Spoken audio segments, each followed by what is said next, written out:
Wednesday, the 9th of March, 2000 and all the twos. 2022. So, UK government, Boris Johnson, Rishi Sunak, pay attention. This is what you need to do right now to ease the pressure on households. You're not going to like this very much, but you're going to have to reduce tax for anyone earning less than. That's what's going to have to happen. I know you say you can't, but you know, claim money back from rich oligarchs. You know, seize their assets.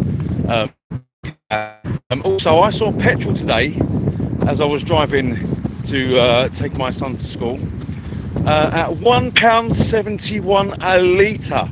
Let that sink in. For those of you across the world, for those of you in New Zealand, for those of you in Australia, for those of you in America that think you get high gas prices, please, you know, you pay by the gallon, yeah? We pay by the litre. So you're complaining, right? That's the equivalent of at least $2.10 for a litre of petrol.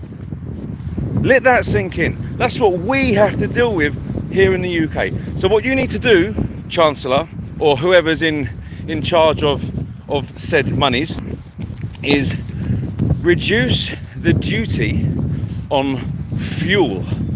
Yes, because that will get a lot of people out of a lot of trouble, and the rest of the tax you're still making on it, but just reduce the duty on it by 50%, please. It's ridiculous, because yes, you might be thinking, oh, if people can't, you know, afford petrol, then there'll be fewer cars on the road. It's good for the environment, but well, if people can't drive, then people can't get to work. You know, if people can't drive, people can't work.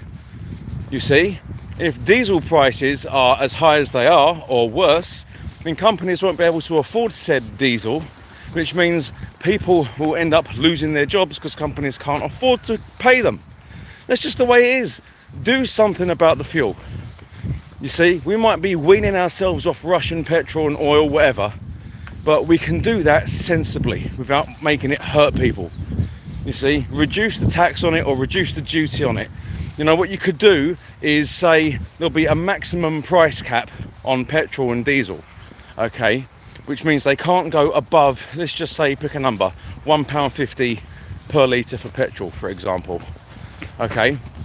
And then what will happen is they'll reduce their prices and the tax will be adjusted accordingly, depending on the price of the fuel, to make sure that it never goes above that level. Then what will happen is petrol stations or refueling points will have to adjust their prices accordingly, competitively, to make sure they don't go above said figure, you see.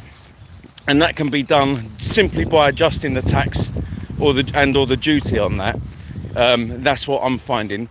But you know, all this money that was spent on COVID, on an app, for God's sake, just seize the assets of these Russian oligarchs that are having God knows how much. You know, I tell you what, in Camberwell, where I work, there's a new build right opposite where my garage is.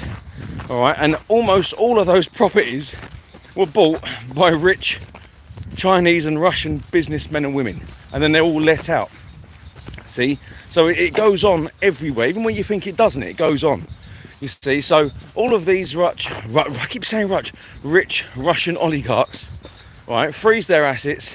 And if it turns out that they are directly tied to Vladimir rooting, shooting, tooting, Putin, seize their assets and then use that money to pay off whatever this country owes to whatever this country owes. I'm sick of it. You see, you know, it's absolutely, all of this that's going on in Ukraine is having a massive global impact. Absolutely, and we are going to end up suffering for it. It's not just the poor Ukrainians that are suffering for it. In the long run, we are going to suffer for it as well. Thank you, Vladimir Putin, by the way, for stitching everyone up. Oh, and by the way, Vladimir Putin, you've put out a list of all countries that you think are unfriendly. Bitch, please, you've been unfriendly to the entire world forever. It's just what you do. And now you're blaming everyone else for your shortfalls? Mother, honestly, Get a grip. And do you know, like I said the other day, I really hope COVID gets you. I really, really do. You see, but no. UK government, there are ways and means of you making money without making it difficult for everyone else. You see, it can happen. Anyway, I'm gonna go. Happy Wednesday. Bosh.